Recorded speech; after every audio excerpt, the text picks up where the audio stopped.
जो तुम्हें कर्म मिला है उसे धर्म के अनुसार करो, भगवत समर्पित कर दो, वो यज्ञ हो जाएगा, उसका फल मिलेगा तुम्हें आनंद, भगवत प्राप्ति, महासुख। कर्म वही है, पर जब अहंकार से प्रेरित होकर अपने लिए करते हो सुसुख वांछा, तो उसमें अधर्म वृत्ति बढ़ जाती है। अधर्म वृत्ति निश्चित आपको भोगना पड़ेगा। यदि भगवान की शरण में हो जाओ, अबलो नशानी अबना नशई हो, वो कृपा करे तो सब क्षमा हो जाए। वो कह रहे हैं कि हम तो हम सर्वपापेभ्यो मोक्षयिष्यामि मा शुचा। नहीं तो आपका जो कर्म प्रकाशित नहीं हुआ है और आपने पाप कर्म किया वो गुप्त है, वो नष्ट नहीं हुआ, वो भयंकर रूप रख के तैयार है, अपने समय पे तुम्हें नष्ट कर देगा। एक 45-50 वर्ष की अवस्था के थे, अब उनको ज्ञान हुआ कि हमारे द्वारा बहुत अधर्म हुए हैं, अब सब छोड़ो, अब सत् कार्यों में लगो। तो उनके सामने एक स्वर्णकार का मकान था।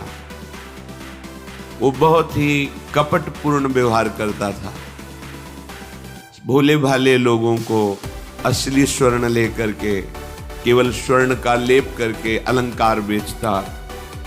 अगर कोई जानता तो कुछ राज कर्मचारियों को अपने लेद के अधीन किए हुए था और उसको कुछ नहीं होता। तो जो राज कर्मचारी उसके रहस्य को जानते थे वो रात में ड्यूटी देते थे।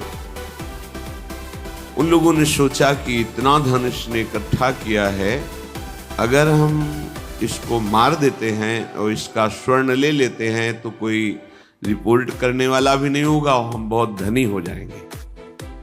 अधर्माचरण करने वाला कभी सुखी नहीं हो सकता। स्वर्णकार अधर्म आचरण कर रहा था, उसके अधर्म आचरण में सम्मिलित होने वाले राज कर्मचारियों ने उसे मार दिया, उसका स्वर्ण ले लिया, धन ले लिया और उसे बॉक्स में बंद करके वो निकल ही रहे थे कि वो जो धर्म पे चलना ठाना था उन्होंने देख लिया। बाहर निकले, उनका ये क्या है, अब वो तो फंस गए क्योंकि बॉक्स में उसकी लाश थी और सब बैग झोला में स्वर्णाभूषण धन था। उन्होंने तुरंत उसको कहा, आवाज मत दीजिएगा, देखो हम तुम्हें हिस्सा दे देंगे, ये जो धन हमारे पास है इसको हम 3 हिस्से में बांट लेंगे और इसको हम नष्ट कर देते हैं, कोई जानेगा नहीं, अब राज कर्मचारी हैं, किसी तरह का फसाव नहीं होगा। उन्होंने कहा, ये मैं अधर्म का कार्य नहीं कर सकता, मैं तो अब हल्ला मचाऊंगा, सबको बुलाऊंगा और बताऊंगा कि तुमने इसकी हत्या की है और इसका धन अपहरण कर रहे थे। अब राज कर्मचारी, उन्होंने सोचा हमारी ड्यूटी भी जाएगी, धन भी जाएगा, सजा भी मिलेगी। दोनों ने इशारे में ही बात कर ली और हल्ला मचा के दौड़ पड़े, पकड़ो इसे, पकड़ो, जाने न पाए। उसे पकड़ लिया, लोग इकट्ठा हुए, क्या हुआ, देखो ये धन अपहरण करके जा रहा था, इसकी हत्या कर दी। तो हम लोग गश्त लगा रहे थे तो हमें शंका हुई, आए तो देखा ये पकड़ा गया, जो धर्म से चल रहा था उसको पकड़ लिया। अब तो प्रमाण, राजकर्मचारी खुद गवाही देने के लिए तैयार, उसे बंद किया गया, मुकदमा हुआ। वो बार बार जज के सामने यही कहता था, जिसकी कसम खवाओ हम कसम खा लेते हैं, हमने बिल्कुल ये कार्य नहीं किया, ये लोग ये कार्य कर रहे थे, हमने इनको रोका तो इन्होंने मुझे साझेदारी के लिए, पर मैंने वो स्वीकार नहीं किया तो फिर इन्होंने ऐसा किया। पर उसकी कौन बात माने, राज कर्मचारी गवाही। मुकदमा लंबा खिंचा, उसे जेल में रखा गया। हर बार आके वो यही प्रार्थना करता, कई वर्ष तक चलता रहता मुकदमा, जेल का उसे बड़ा कष्ट भोगना पड़ता। वो विचार करता कि मैं अगर हिस्सा ले लेता तो बच जाता, लेकिन धर्म से चल रहा था तो देखो मुझे कष्ट भोगना पड़ा। मुझे लगता है भगवान के दरबार में न्याय नहीं है, धर्म रक्षा नहीं करता, ऐसा लगता है। एक दिन आया और रो करके यही बात कही जज के सामने कि मुझे लगता है भगवान नहीं है। क्योंकि मैं बार बार सत्य को साक्षी करके कहता हूं कि मैंने ये कर्म नहीं किया और मुझे दंड दिया जा रहा है, मुझे क्लेश दिया जा रहा है धर्म से चलने के कारण। अगर मैं सम्मिलित हो जाता तो मुझे तीसरा हिस्सा मिलता और बिल्कुल बात शांत होती। ये क्या धर्म है, कहां भगवान है? जज ने इस पर गौर किया। कई वर्ष वो जेल भोगता रहा, मुकदमा चलता रहा। तब जज ने गौर किया कि बार बार ये कहता है इसकी जांच की जाए, तो हत्याकांड होते ही रहते हैं। एक शव आया वहां, जज ने मंगवाया था, जो पोस्टमार्टम के लिए जाता मंगवाया और कहा देखो इसका कोई नहीं है, अंतिम संस्कार के लिए अपने ही लोगों को जाना है। तो 2 कर्मचारी जो थे सरकारी, जो स्वर्ण चोरी में सम्मिलित थे, उनको और उसको कहा कि बस तुम थोड़ी देर नदी के किनारे बैठे रहना, हम और लोगों को लेकर के आते हैं। और एक आदमी को छुपा के बैठा लिया और राज कर्मचारी नदी के किनारे शव को लेकर बैठे। उसको देखा जिसको बहुत कष्ट दिया जा रहा था, सारा आरोप उसके ऊपर था, जो धर्म से चल रहा था। उसे कहा माना नहीं ना, अगर मान लेता तो तीसरा हिस्सा भी मिल जाता, बात वहीं खत्म हो जाती है। देखा, फंसा दिया, तेरे को आजीवन कारावास मिलेगा, कोई नहीं बचा सकता तेरे को। मेरी बात नहीं मानी, कह रहा था हल्ला मचाऊंगा, ऐसा वैसा, अब भोग। तो जज के द्वारा जो एकांत में बैठाला हुआ आदमी था, उसने पूरी बात सुनी। इसीलिए ये नाटक रचा गया था। तीनों को बुलाया और कहा तुम निर्दोष हो उस धर्मात्मा से। स्वयं इनकी आवाज से हमने सुना, ये कह रहे थे जो तुम बात कह रहे थे। तो उसने कहा कि ये तो ठीक है, अब निर्णय ठीक कर दिया, लेकिन अब कई वर्षों से मैं दंड भोग रहा था, ये कौन सा न्याय है? किस अपराध के कारण? मैं तो धर्म से चल रहा था, इसमें किंचन मात्र मेरा कोई अपराध नहीं था।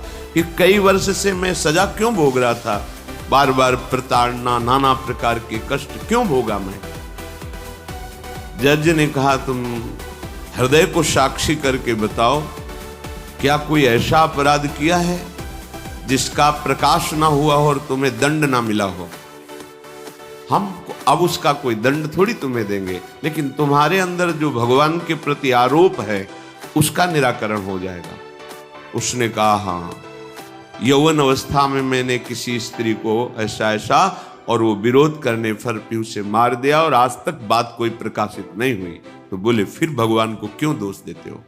वो कर्म तुम्हारा दंड अगर मिल जाता तो नष्ट हो जाता, वो कर्म सुरक्षित है।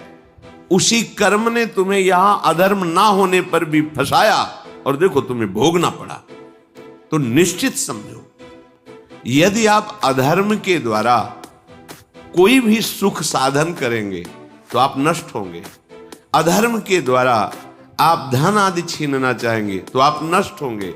अधर्म कर दिया है और उसका प्रायश्चित नहीं हुआ तो वो कर्म सुरक्षित है। ऐसी जगह फंसाएगा जहां 100% आपने कोई अपराध नहीं किया पर आपको उसका दंड भोगना पड़ेगा। फिर आपको लगेगा कि न्याय में अन्याय हो रहा है, कोई भगवान नहीं है। देखो मैंने बिल्कुल कसम खा के कहता हूं पाप नहीं किया, पर ये पाप का जो आरोप लगा वो पूर्व पाप आकर के तुम्हें दंडित कर रहा है। अब इस कर्म विधान को ये बहिर्मुख लोग क्या जानते हैं?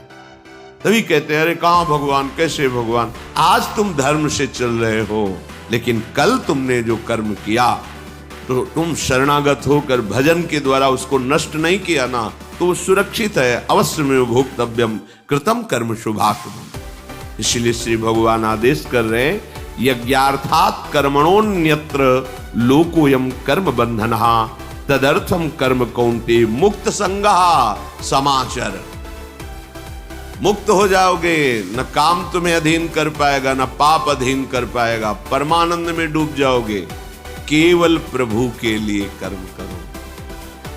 ये अगरबत्ती, धूप बत्ती, आरती, पूजा, प्रभु को अपना नहीं माना तो ये थोड़ा शुभ कर्म बन गया, बस ये तुम्हारा प्रायश्चित नहीं होगा।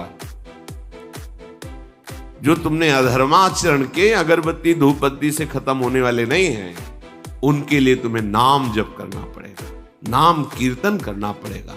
नाम कीर्तनम यस्य सर्व पाप प्रणाशनम, समस्त पापों का नाश करने में समर्थ है। राधा राधा राधा, कृष्ण कृष्ण कृष्ण, गोविंद गोविंद गोविंद। भगवन नाम, अगर भगवन नाम का आप निरंतर जप करने लगे तो आप स्वयं तर जाएंगे और लोगों को तार देंगे। मम भक्तियुक्तो भुवनम पुनात् सतरति सतरति सा लोकान तारयति।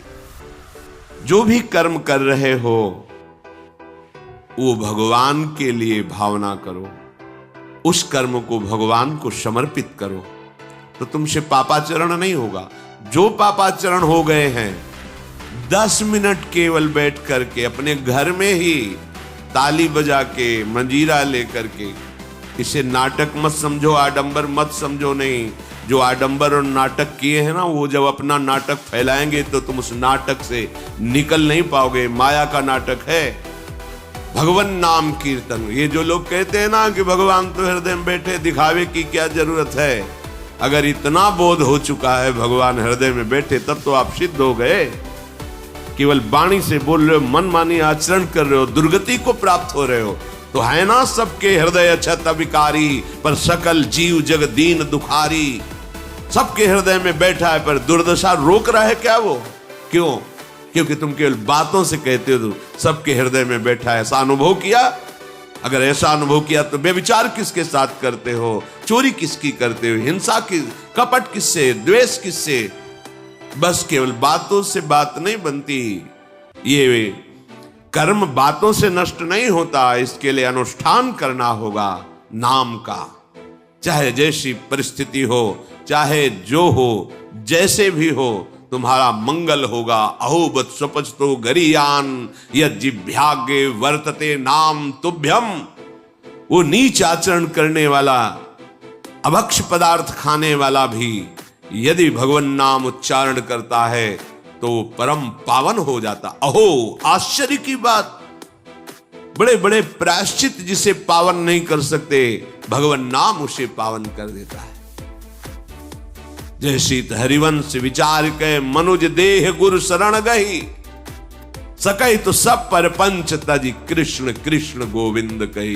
कृष्ण कृष्ण गोविंद क्या जाता है? हम तो ये नहीं कह रहे कि तुम नहा के जपो, तुम ऐसा जैसे हो, जहां हो, गोविंद गोविंद, राधा राधा राधा वल्लभ श्री हरिवंश, तुम पावन हो जाओगे प्यारे। तुम्हारी दुर्गति, तुम्हारी विपत्ति, तुम्हारी उन्नति में जो बाधक कर्म है उनको नष्ट करो। किसी से भीख मांगने की जरूरत नहीं, कृपा की। अगर नाम जप नहीं तो कहीं भी भाग के चले जाओ, देख लो तुम्हें क्या मिलता है। नाम जप करो, तुम फिर स्वयं देने वाले बन जाओगे। मांगना मिट जाएगा जन्म जन्म का। विश्वास करो, जैसे भी हो। नहीं छोड़ पा रहे गंदी बातें, शुरू करो। नाम को तो अंदर लाओ, वो तुम्हें इतनी सामर्थ्य देगा, सब छूट जाएगा, सब छूट जाएगा। विश्वास करो। आज तक जितने बड़े बड़े ऊंचाई के पद पर पहुंचे हुए महात्मा हैं, सबके मूल में नाम पाया गया। निरंतर नाम जप, निरंतर अभ्यास करने से होता है।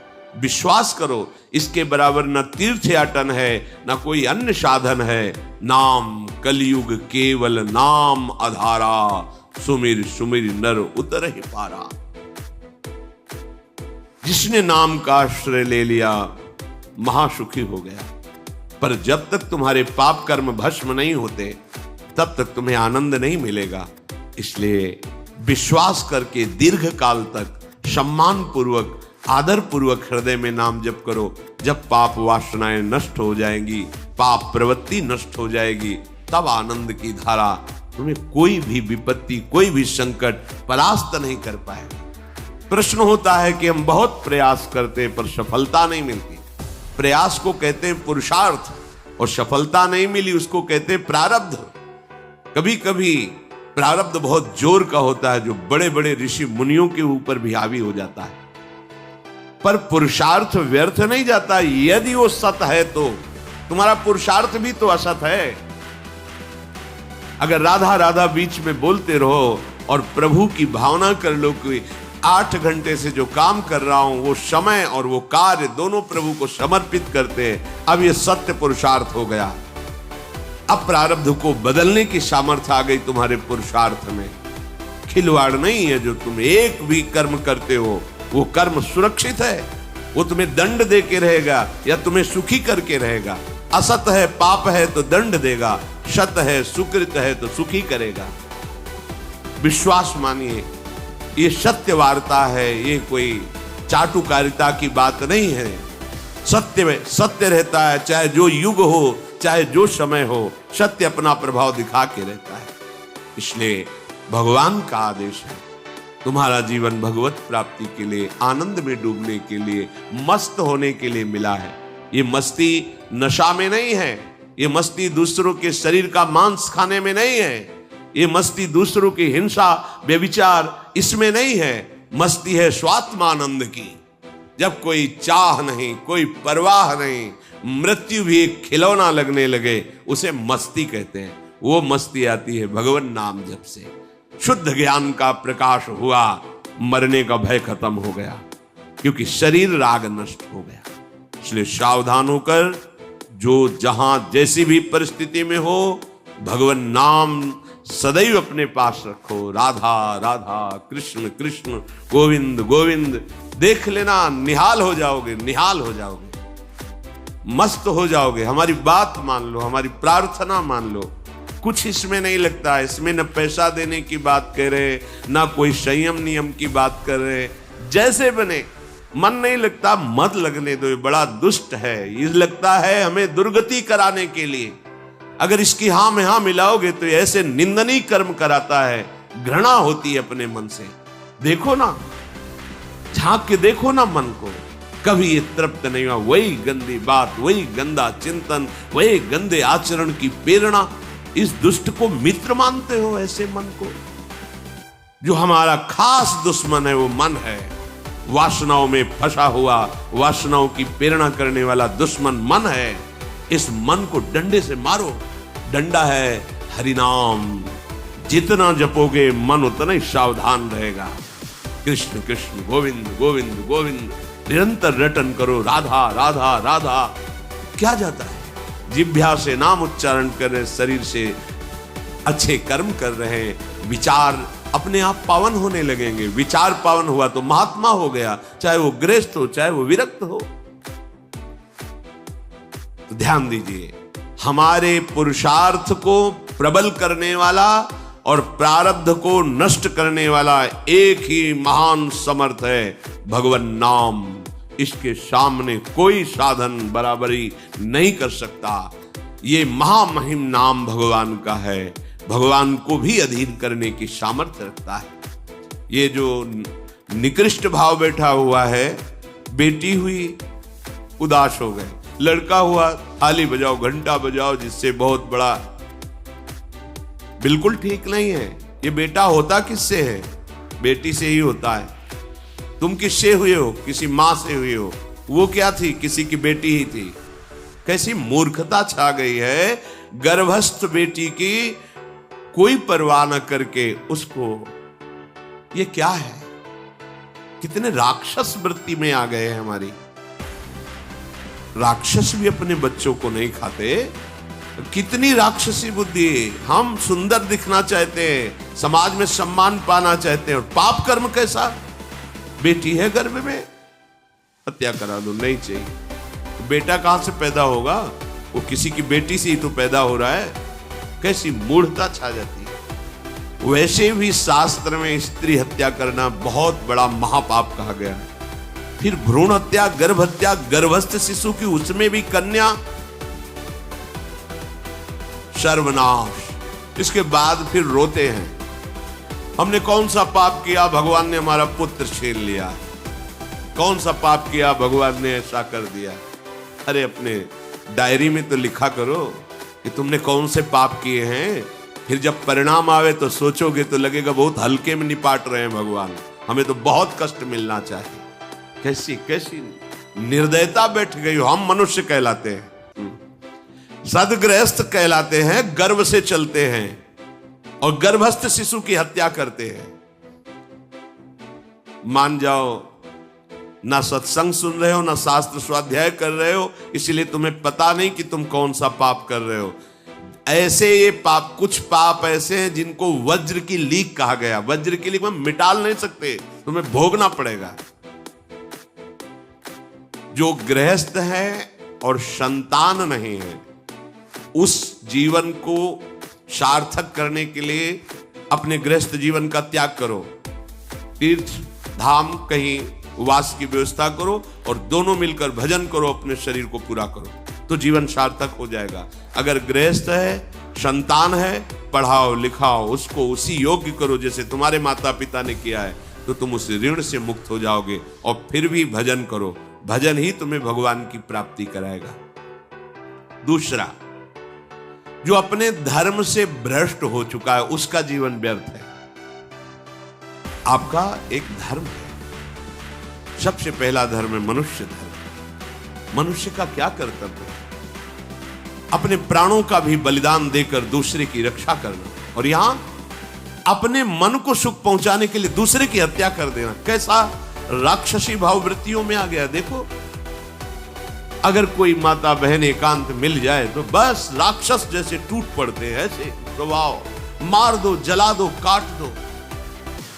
बड़ी दुर्गति होगी, देख लेना, यहां भी होगी। छुपा के भी कर लो, तब कर्म प्रकाशित होगा। जब तुम अपराध नहीं करोगे, अपराध नहीं करोगे, तब वो अपराध तुम्हें फंसाएगा और जीवन भर रुलाएगा। मरने के बाद नर्क मिलेगा। नर्क माने बड़ी जेल है, वो बड़ी जेल, ये छोटी जेल है।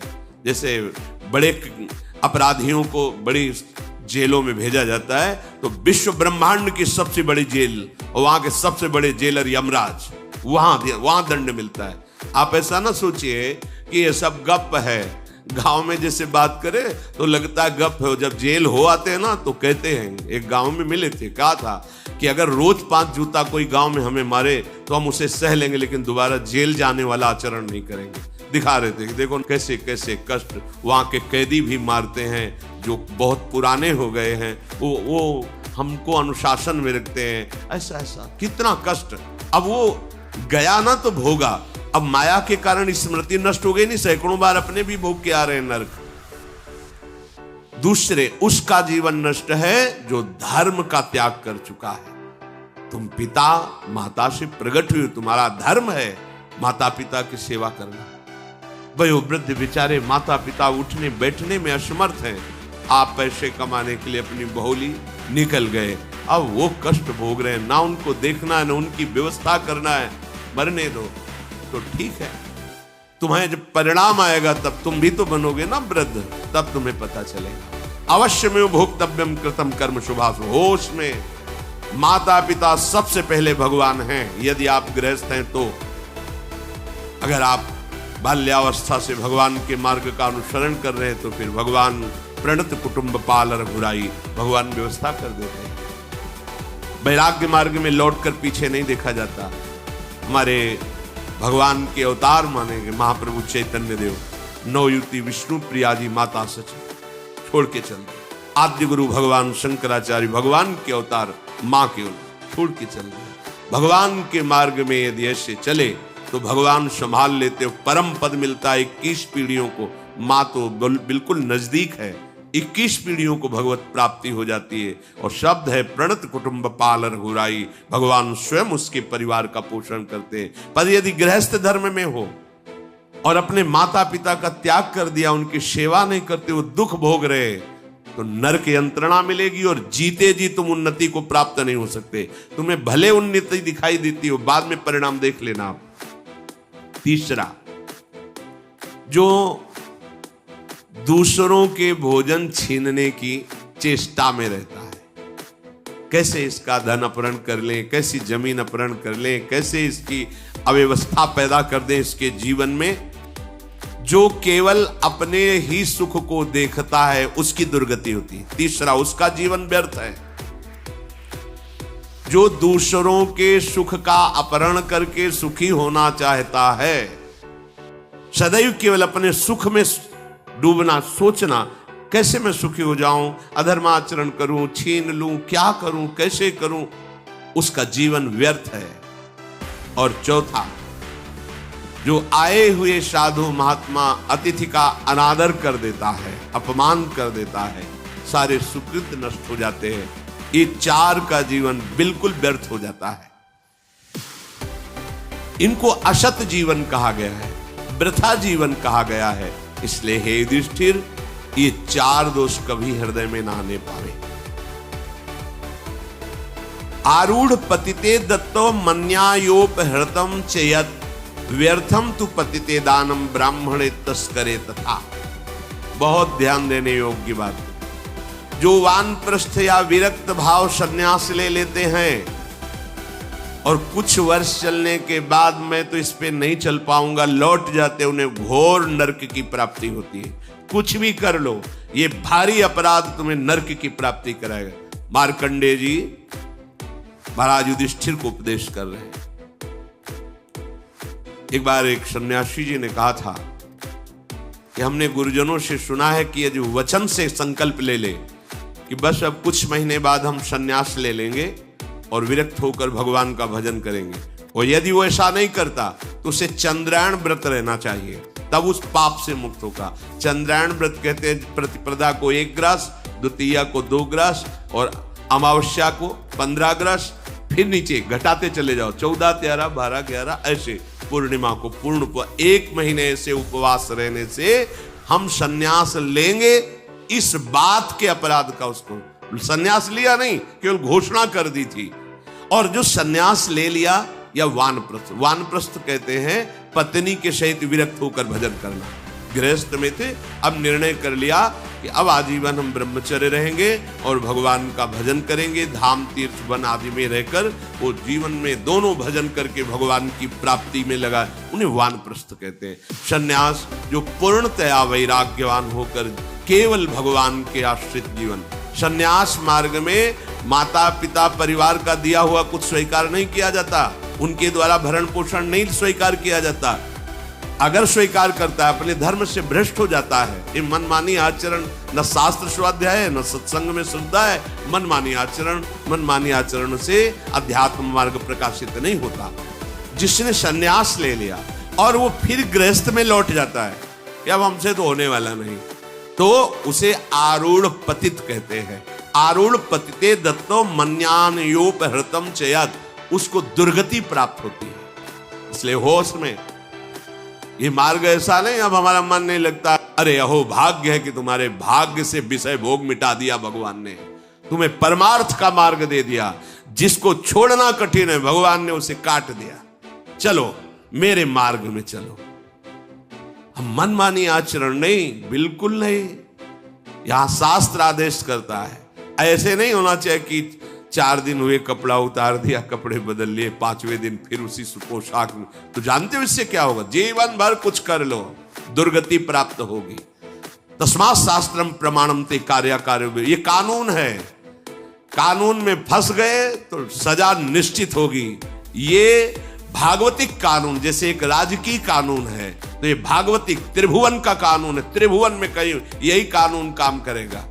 अलग अलग देश का कानून है, लेकिन ये त्रिभुवन का कानून है, विश्व का कानून है, ये भगवदीय कानून है। अगर इसमें फंस गए तो निकलना मुश्किल हो जाएगा। बहुत शास्त्र के अनुसार चलो। तो जो वानप्रस्थ या संन्यास लेकर के पुनः गृहस्थ धर्म से युक्त हो जाता है, उसकी दुर्गति निश्चित हो जाती है। आप वो कर ही नहीं पाओगे। जैसे कहते हैं अब मंत्र ले लिया, अब क्या जाने की जरूरत है। मंत्र प्रकाशित ही नहीं होगा, जप ही नहीं पाओगे। लिख के देख लो, ये शब्द लिख लो, मंत्र नहीं प्रकाशित होगा, जप ही नहीं पाओगे। खिलवाड़ है परमार्थ चलना। एक एक अक्षर में अगर त्रुटि हो जाती है तो छाती जलेगी। कैसे गलती कैसे होगी? एक अक्षर भी अगर शास्त्र सम्मत इष्ट प्रेरित है, हृदय शीतल रहेगा, परमार्थ प्रकाशित रहेगा। ये मार्ग है। अब कौन शास्त्र स्वाध्याय करता है? कहां में सत्य चर्चा सुनने को मिलती है? भगवत कृपा है जो सुनने को मिल रही, इसको हृदय में धारण करो। जो जीवन हमें भगवान ने दिया है, ये निंदनीय जीवन नहीं है, ये रोने वाला जीवन नहीं कि हाय हमें दूल्हा नहीं मिला, दुल्हन नहीं मिली, हाँ संसार के भोग नहीं मिले, परिवार बड़ी कृपा हुई, जिस दलदल से हम नहीं निकल सकते थे, नहीं निकल पाए अनंत जन्मों से, आज हमारी लाडली ने फूल जैसा मुझे अलग कर दिया। ये गृह कारज नाना जंजाला, ते अति दुर्गम शैल विशाला, ये शर्म आवत अति कठिनाई, राम कृपा बिनु आए न जाई। भगवान ने तुम पर कृपा की, तुम्हें नाचना चाहिए कि रोना चाहिए? विषयों को देख देख कर जलते हो, भोगने की लालसा रखते हो, कैसा जीवन, व्यर्थ जीवन। बिल्कुल नहीं, सावधान, तुम्हारा जीवन भगवान के लिए, तुम्हारे भाग्य में श्री जी लिख दी गई है। आह, हमें नाचना चाहिए। हमारे भाग्य को बदलकर प्रभु ने अपना चरणारविंद, अपना धाम, अपना नाम, अपनी सेवा दे दी। धिक्कार है अगर ऐसे होने पर भी ललचाए और उस मार्ग की तरफ जाए जहां से श्री जी ने निकाल लिया। तो जो वानप्रस्थ या संन्यास धर्म स्वीकार करके पुनः गृहस्थ धर्म का आश्रय ले लेता है, उसकी नारकी गति होती, दुर्गति होती है। और जो पापाचरण करके, अन्याय से, अधर्म से छीन झपट करके धन, और सोचता है उसमें कुछ दान कर देंगे, जैसे किसी ने प्रश्न किया था ब्लैक और व्हाइट, कि अब हम तो ब्लैक और व्हाइट का मतलब काला और सफेद समझते हैं, तो काला धन का मतलब होता होगा अधर्माचरण या जो राजकीय विभाग से पास ना हो, उसे ही काला धन कहते होंगे। तो काला धन काला ही रहता है, कोई व्हाइट नहीं कर सकता उसे। जमा कर लो, एक समय आएगा कि ट्रक में लद के सब चला जाएगा, तुम भी लद के चले जाओगे। अगर वो समय ना आया तो यमराज के दूत तुम्हें ले जाएंगे, सब यही पड़ा रहेगा। होश में चलो। दान किसे कहते हैं? खूब मेहनत करो, धर्म से कमाओ, फिर उससे एक रोटी की व्यवस्था किसी की भी कर दो, उसे सतदान कहते हैं।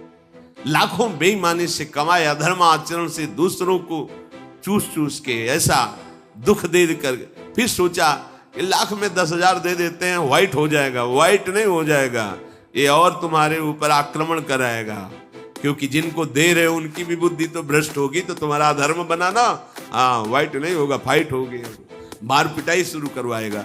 वो ऐसे आचरण करवाएगा, जहां जाएगा वहां खोपड़ी फोड़ेगा, उसका परिणाम जब आपके आएगा तो आपकी खोपड़ी फूटेगी।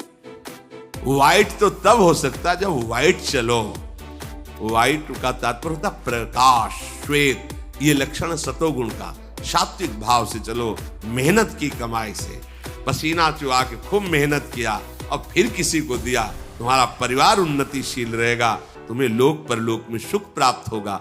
अन्याय से कमाए हुए धन का दान पतित कर देता है, पतित कर देता है। अब इसमें एक उपाय है, मुझे पता नहीं था, प्रमादवश मेरे से गलती हो गई, कभी जीवन में गलती नहीं करूंगा, आप सुधार के लिए करो, हो जाएगा। मुझे पता नहीं था, मैंने कभी सुना ही नहीं था, बस यही था कि धन प्राप्त करो, धन प्राप्त करो, और गलती हो गई। अब मुझे पता चला कि मैंने गलत किया है, तो आप अब लो नशानी, अब ना नशे करो, गौ सेवा, संत सेवा, ठाकुर सेवा, गलती कर आगे से नहीं करूंगा। ये एक सूत्र बहुत बड़े, अबलो नशानी अबना नशे, ये सबको पावन कर देता है, सब कुछ पावन कर देता है। पर ये ऐसा नहीं कि हम 100 कमा रहे हैं बेईमानी से तो 10 देते रहेंगे तो 90 व्हाइट होते रहेंगे, ऐसा कदापि कहीं नहीं लिखा। ये शास्त्र है, तस्मात् शास्त्रम प्रमाणन्ते। कई बार लोग प्रश्न करते हैं इस विषय का, ध्यान से सुन लो। अन्याय से कमाया हुआ धन अगर उसे हम दान भी करते हैं तो वो पतित ही करेगा, गिराएगा ही, किसी काम का नहीं है। आगे वर्णन कर रहे हैं कि धर्म से कमाया हुआ दान अगर ऐसे को दोगे तो वो भी व्यर्थ हो जाएगा। कैसा? मिथ्यावादी, पापाचरण करने वाला, झूठ बोलता है, पापाचरण करता है, और आप उसे दान कर रहे हैं, बाद में वो पाप करेगा तो उसका फल आपको मिलेगा। उसके पाप के बढ़ावे में आप साझेदार हुए, आपका जो दान था उसके पाप में बढ़ावा देगा, आपको उसको साझेदारी का फल भोगना पड़ेगा। कृतज्ञ, जो दूसरे के किए हुए को उपकार को नहीं मानता, अभिमानी और मदिरा पान करने वाला, अब आपसे पैसा लिया, शराब पिया, गंदे आचरण किए, आप उसके हिस्सेदारी बने। ऐसा थोड़ी दान की कोई मांग रहा है दे दो, बहुत पात्र और अपात्रता का निर्णय करके दिया जाता है। ऐसे नहीं कि मांग रहा है तो देना ही पड़ेगा, नहीं, हमें अधिकार समझ में आवे कि हमारे द्वारा दिए हुए धन का सदुपयोग हो रहा है, वहां पात्र देख करके धन आदि का दान किया जाता है। जो पतित हो चुका है, जो अधर्म व्यवसायी है, जो तमोगुण से आवृत रहते हैं और अंदर क्रोध भरा रहता है, अहंकार पूर्वक दान करते मेरा सम्मान हो, ऐसे का दान ही नहीं स्वीकार करना चाहिए। ऐसे का दिया हुआ दान व्यर्थ हो जाता है, उसे निश्चित अन्य योनियों में जाके कष्ट भोगना पड़ता है। तामसी अहंकारी दान करने वाला परिणाम में दुख ही भोगता है। मैंने दिया, ये मैंने बनवाया, ये मैंने किया, ये तमोगुण का लक्षण अहंकार है। श्रेष्ठ मंत्रवेत्ता सतमार्ग में चलने वालों को दैन्य होकर छुपा कर दान देना, ये उत्तम लोगों की प्राप्ति कराने वाला है। देखना है, धर्म से चलता है। हम जो धन देंगे उसका धर्म में प्रयोग होगा। मंत्रवेत्ता है, निरंतर मंत्र का अनुष्ठान करता रहता, पावर है। अगर हमारा धन ऐसी जगह गया तो हमारे पापों का नाश करके उत्तम लोगों की प्राप्ति कराएगा।